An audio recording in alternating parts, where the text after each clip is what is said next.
Hello everybody, it is September 3rd, which means it is finally the day you have been looking forward to. It's the day that I've been looking forward to. It's the day that so many people have been looking forward to. Halloween has arrived here at Universal Orlando Resort, and we are here on the very first night of Halloween Horror Nights 30, baby! Woo! 30 years of Halloween Horror Nights will be celebrated tonight for the very first time, and I am super excited. So you guys watch this video, come along with me. We're gonna have a whole fun, spooky, scary night here at Halloween Horror Nights. Welcome to the latest episode of VincentVision.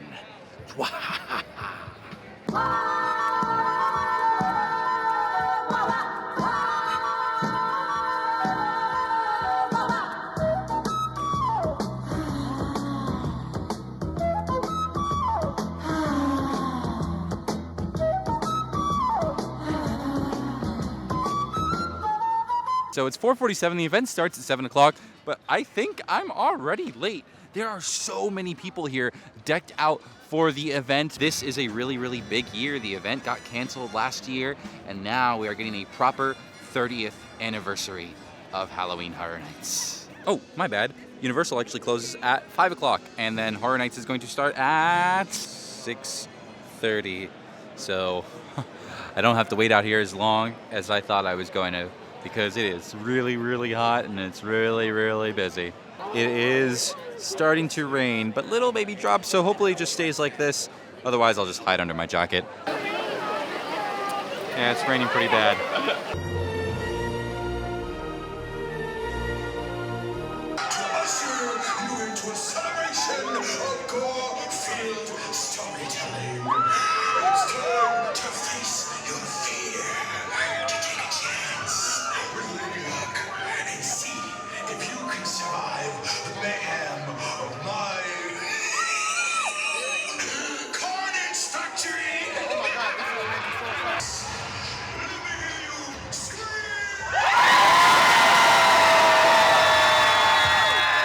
Halloween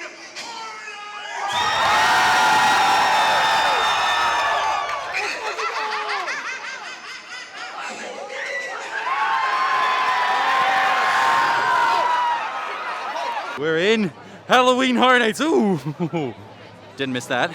We're in. We made it. Halloween Horror Nights. Got in at 6 o'clock. Got to see a little bit of the SCAREamonies from where I was. We're getting some characters. Life is good. Life is great. Got to figure out what haunted house to go from first.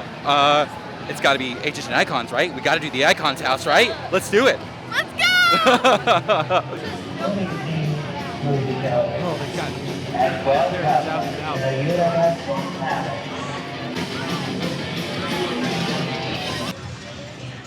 No, I'll come back for you later. This is Seek and Destroy. We got to visit the Scare Zone a little bit later. But Halloween Horror Nights, HHN Icons just opened up. We're going to head in. They are overposting right now at a 60-minute wait. Let's see if that's actually true. I hope it's not. It is so freaking hectic, dude. Let me tell you. Everyone is all running around trying to get into the haunted houses. Tonight is going to be really busy.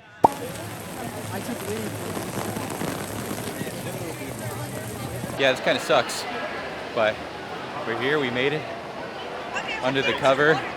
We're gonna head into HHN Icons. I think it's gonna rain all night. It also goes without saying I am not allowed to film inside of the haunted houses, so when I get into the actual haunted house, which is gonna be right over here, I'll be able to go and give you guys a sort of a quick little review. Expect some casual spoilers in this video. I'm not gonna spoil every single nook and cranny of this haunted house, but we'll talk about things that are cool and not try to give away too many surprises.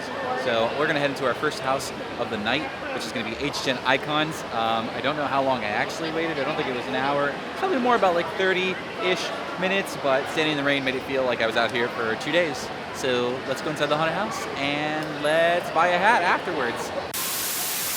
We're back. And this time, it's all of us. HHN Icons was so cool. I don't even know if I'd call it scary. I was just smiling the entire time. It was so cool to see all of the Halloween Horror Nights icons, and the house is loaded with references. And I said I don't want to give too much away, but a really cool, fun detail that I noticed was be on the lookout for all the different bodies that the icons are torturing throughout the haunted house. They're actually wearing the t-shirts of those same icons. So Talk about fan appreciation, right? Because the weather is how it is right now. You're not really gonna get any of the characters or in the streets or anything like that. You have to wait a little bit extra for that, but all the decorations are still out, so you can see some nasty, spooky, dead bodies. Now, usual good rule of thumb for Halloween Horror Nights is that you wanna go to the haunted houses in the back, because normally all the ones that people want to see are in the front. This year it's a little bit different. I think Hill House and Beetlejuice are going to be the most anticipated haunted houses, therefore they are going to get the longest lines. So those are actually down by E.T. So like you go down that way, that's its own little pocket, and then Stay and Scream does that as well. But the haunted houses over here, which are going to be Welcome to Scarey, the Pumpkin Haunted House, and Puppet Theater, those don't have Stay and Scream, I don't believe. Don't quote me on that. But we're gonna go to those because those had the lowest waits, and we're gonna see how it goes. 15 minutes? That is not bad at all. Let's do it. Into Scarey we go. Oh, my camera's all messed up and foggy because of the rain. But this is the entrance here. Second house of the night.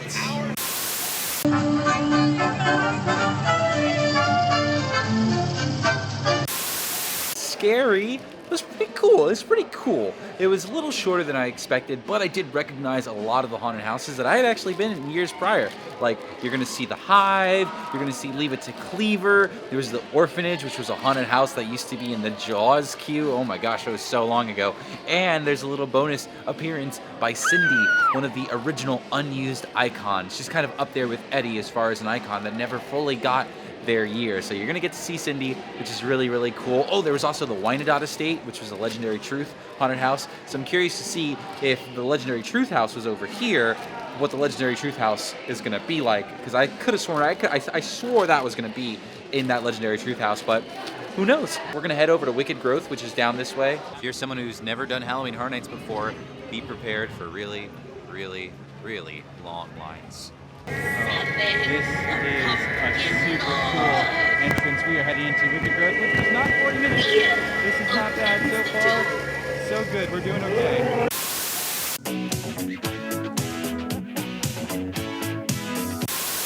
Okay, so Wicked Growth has been probably my favorite haunted house out of the ones I've seen so far. It was really, really cool. It had all the things I love about Halloween Horror Nights. It had a great variety of rooms, different monsters, and these were all sort of like traditional Halloween type monsters, like skeletons and pumpkin men and goblins and all that kind of stuff. It had this really, really cool effect where you were like walking over this bridge and you could see the river down below. That was really, really cool, and I'm curious to see how the other houses rank up, because that was a really, really well done haunted house, and it was still scary. I got scared a couple times. There were a lot of tight claustrophobic spaces throughout that house. What's kind of cool, what's going on too is, you know, this year they do have to have dividers set up in the haunted houses in certain scares, but it's only certain scares. It's not like last year when Bride and Revenge of Tooth Fairy were open all throughout October, like every single blue hole was covered up with plexiglass. No. It's only some here. So there are still places where the characters can kind of pop up and get close to you. So don't worry, the experience hasn't been dramatically altered. Like, I still got scared a couple of times going through the houses, and especially extra scared because I'm just here by myself. But I will admit though, the rain is really putting me in kind of a bad mood. It's getting my camera wet, it's getting my lens wet, it's getting my microphone wet, it's getting me wet. All my clothes are wet, they're not dry. I need to eat something before I do more haunted houses because I'm getting a little bit grumpy. Uh-oh. This is gonna get... Oh no, they're back! Behold, for I am the controller. You pathetic humans disgust me. I can offer you all of this. All you have to do is submit. While everyone is figuring out whether or not they're going to submit to the controller, I am going to go get some food at the tents down over here. That looks pretty good. This is the Jacked Donut slider here. You get little donuts, you get a little beef patty, got some kettle chips with you. Not bad for 10 bucks. Messy, but good. It's got like this sort of jelly in it that really goes well with the donut and the burger. This is pretty good. And this is a wicked old fashioned. This is almost like a Jack and Coke, but with Jack and whiskey.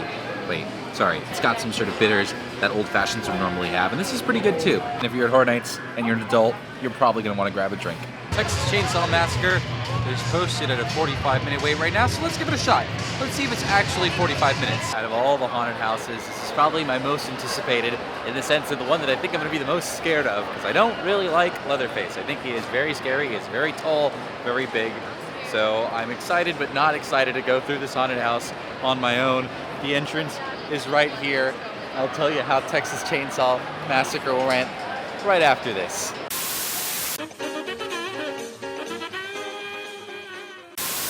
All right, Texas Chainsaw Massacre was really, really cool. It was really detailed and it felt really, really long. You were going through all the different rooms of the Sawyer family's house, and there was a lot of Leatherface.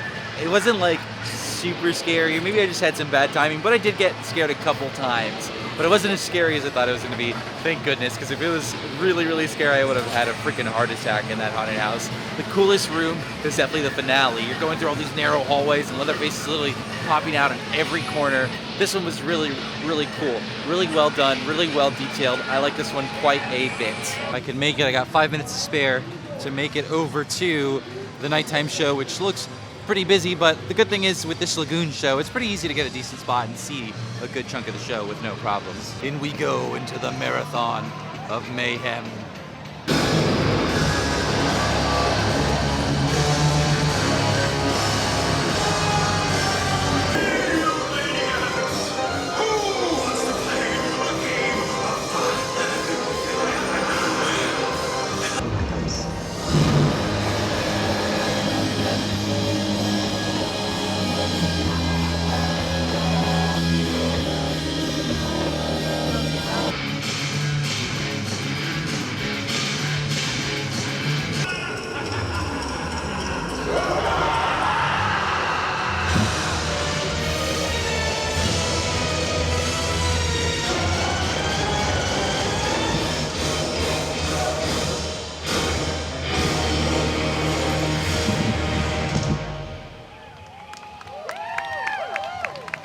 This Lagoon show is pretty cool. I gotta admit, I do think the one from last year with Ghostbusters and Stranger Things, that one was a little bit cooler just because they had those franchises to lean on. But this one was still pretty cool. Like, you got a little bit of Hill House, got a little bit of Texas Chainsaw Massacre. Surprisingly, no Beetlejuice, but that's okay. And I do love the Lagoon show as an overall edition. I think it is so cool to have that. It really does make the event feel so much fuller. You know, this feels almost like the fireworks show of Halloween Horror Nights. So I'm glad that it's here. This one was very, very cool, and it's definitely worth checking out because it's only like, what, maybe 10 minutes? So this is a really, really easy thing to do while you're having a drink or eating some food. Definitely make time for it because it is cool to see. As far as the little wait time update goes, this is what things are looking like at about 10:18. Beetlejuice has got the longest line. Case files, that's where we're gonna head to next because it's only 40 minutes. You know, Icon 65, 65, 60, oh my goodness, 35, 60. Yeah, it's a little busy here. I think opening night for Horror Nights, especially this one in general, just tends to be a lot busier than the event would be in September. I would expect it to get a little less busy in like the beginning of September, but then like once October kicks in, this place is gonna be slammed. So it goes without saying, you need to get Express if you are gonna come here in October and you wanna see everything in a comfortable manner. Otherwise, you're gonna be like me, who's running around and is doing pretty successful so far. You know, you're gonna be running around, up, down, all around, trying to find the lowest wait times for the haunted houses. We'll go through some of the scare zones to get over to Legendary Truth because all the performers are out again and we can see some scary monsters.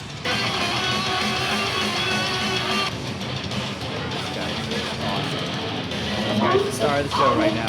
Oh, ladies and gentlemen, it's Bones!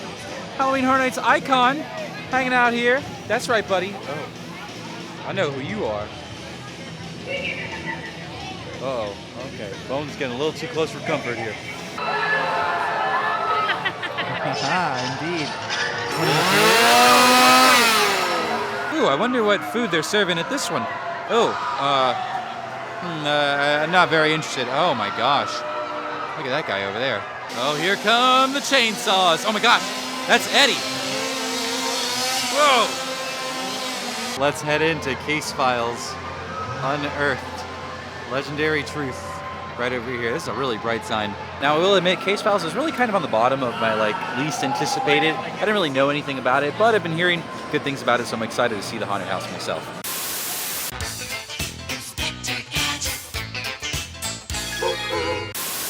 Oh man. Okay, so Legendary Truth, before I knew anything about it, was really kind of like in the bottom of my list. After this run through, this easily shot up to somewhere in the top. That was such a cool, well done haunted house. It is easily the best haunted house that has been in the Shrek theater. I am seriously impressed. And it was like pretty scary. All the monsters were really ugly and big and close. They had giant yetis, which I hate. I hate pretty much like any big monster that's really taller than me. This haunted house was very cool, had a bunch of details, and there was like a storyline going through, and I couldn't really like figure it off the top of my head. I think he's like, this guy is like researching Boris Schuster, which is actually a window in the New York street. The haunted house takes place in the New York section of the park, which is so cool to me. This is pretty awesome, and if you're a Horror Nights fan, or just like Horror Nights in general, that one's a really cool one. I love that house. There she is, the Terra Queen. So cool. What a pleasure it is to see you. Oh, that snap. That's Eelmouth. That's from the show. That's so cool. Oh, what'd you do to your assistant, your loyal Eelmouth? He's gone now. Oh, the Terra Queen has had her fun. Oh, rest in peace, Eelmouth. I named a World of Warcraft character after you when I was younger. Oh, so cool. Ladies and gentlemen, one of my favorite things about Halloween Horror Nights, delicious, wonderful pizza fries. They are so good, and they have a little bit of a wait, I will admit. I waited quite a while to get these, but they are totally worth it. They're something you absolutely have to get when you come here to Halloween Horror Nights. They are such a staple. Need I say more? All right, those pizza fries hit the spot. My insides are nice and warm, even though all my clothes are still wet, but I think I am ready to get in line for the Haunting of Hill House. It is posted at a 65-minute wait, but we'll see how long it actually is. I got my little queue ticket here. This is what they give out to prevent line jumping. If you ever try to jump in line when they're giving out these queue tickets, good luck, because they are gonna check. Yeah, for 65 minutes, this isn't bad at all. Look how easy this line is moving. This is definitely not a 65-minute wait for Hill House. All right, we're heading in to Haunting of Hill House. Afraid of the dark, don't go in there. There's Jack. Oh, I gotta run. I've been trying to catch him all day. Jack has been hard to find, but he is just all around, meeting people in the queues, all that. There he is, passing by. Okay, so Hill House was pretty freaking cool, and I would 100% recommend seeing the show before you make your way to Halloween Horror Nights and finishing it. A lot of the things in the haunted house are things that only make sense like at the end of the show, if you know what I mean, but it was very cool. It was super detailed. There was all the ghosts from the show were in it, even like the most random like one-off little clock man that shows up. The only note I have is like I didn't really see much of like the main characters. I remember it was so cool to go through the Stranger Things haunted house and see like the kids and Eleven and things like that, and I think I only really saw Steven, and then I saw the mom, Olivia, but I didn't see any of the other ones. I didn't see, you know, Theodora, I didn't see any Shelly or anything like that, but it was still a really cool haunted house. This was a really good IP haunted house. Wait times are definitely dying down as the night progresses. Everything's getting a little bit more manageable. Oh, now Hill House is at a 20-minute wait. That's definitely a 20-minute wait. We're gonna go to Puppet Theater next because I didn't get to see that one when I was in that area. It was posted at capacity. So let's head in that direction.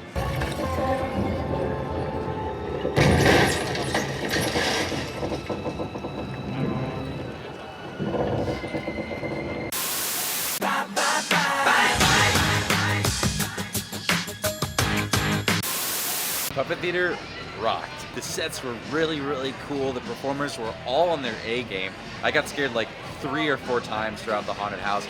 And I don't know, it was just really cool. They all had really cool costumes. Like that was awesome. And that was another house that was kind of down on my list.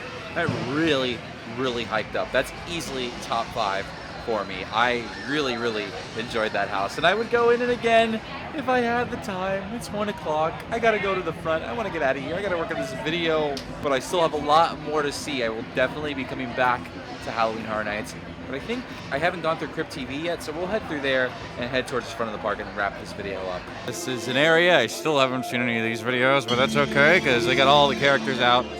Oh, look out. Oh, hello. Oh my. Yes, that's, yeah. Yeah, of course. You did a great job. Okay, good talk. Creepy Spider Woman. I hope you guys enjoyed this sort of boots on the ground experience of Halloween Horror Nights. Sort of like, I'm just a regular guy going through. I didn't get to go on any super cool tour and film the haunted houses and see everything in one night. And honestly, a lot of people, when they come here, they might not see everything in one night. But I think I really did the things I wanted to do after coming back to Halloween Horror Nights for so long, which was, one, get some pizza fries, see all the haunted houses that I was really, really excited for, and I honestly loved all of it. The scare zones were super cool. The houses were super great. I think my top 3 as it stands in no particular order. Wicked Growth, the Realm of the Pumpkin, Puppet Theater was awesome. And honestly, maybe Legendary Truth or Hill House, both of those were really, really good. But like, I'm honestly so impressed with Puppet Theater. It was down there at the bottom. Now it's up there towards the top, as is Legendary Truth. I'm excited to see Beetlejuice and Bride and Tooth Fairy again. And it's all those already, so I felt I didn't really need to do it again or devote time to it, because Beetlejuice held the longest wait time throughout the night. But I'm excited. I hope you guys enjoyed this. And it is 1:22. I am gonna go home. So thank you guys for watching. Happy Halloween Horror Nights, everybody. I hope you are going, because this is the coolest event that happens here at Universal, easily. And I'm excited to come back again. So until then, did I scare you? I hope so, because it's Halloween Horror Nights, baby. Good night.